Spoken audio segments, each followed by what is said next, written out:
Hopes of another hostage deal have been renewed as both warring parties have agreed on ceasefire talks. Hamas Chief Ismail Haniyeh is set to visit Egypt on Wednesday. He has actually arrived in Egypt.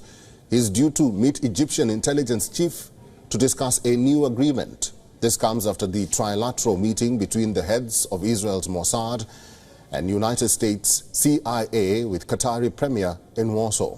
As per reports citing sources close to the talks, these talks were positive, but a deal might not be imminent. And while efforts on a ceasefire continue, a United Nations Security Council vote on Gaza has been delayed for the second consecutive day. The vote has been delayed as the UAE and the US are struggling to agree on language that cites a cessation of hostilities and a proposal to set up a United Nations aid monitoring.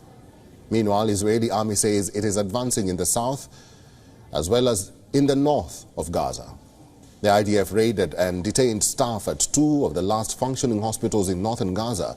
Israel's defense minister says troops are working to completely clear out Hamas militants from that area.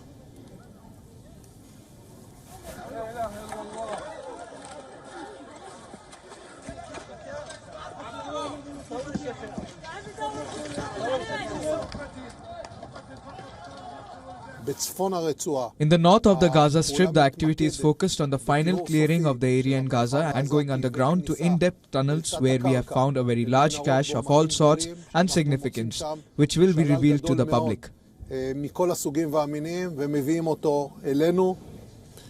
This as the Israeli army has intensified action in southern Gaza's Han Yunis city. They carried out more deadly strikes here on Tuesday. IDF says it added an entire brigade and additional forces to the offensive in that area.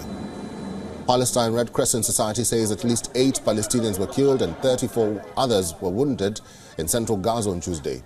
As per Hamas-run health ministry, nearly 20,000 Gazans have been killed so far.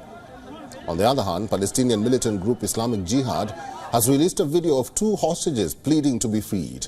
The 2 elderly men in the video called for increasing pressure on the Israeli authorities to ensure their release. This video has been released a day after a similar video was shared by Hamas showing 3 elderly Israeli hostages pleading for their release. Meanwhile, Yemen's Houthi rebels have now reacted to US 10-member coalition in Red Sea formed to deal with their threat. The Iran-backed rebels say the international coalition is part of aggression against Palestinians and contradicts international law.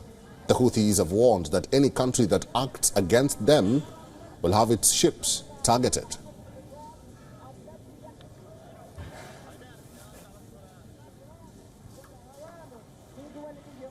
WION is now available in your country. Download the app now and get all the news on the move.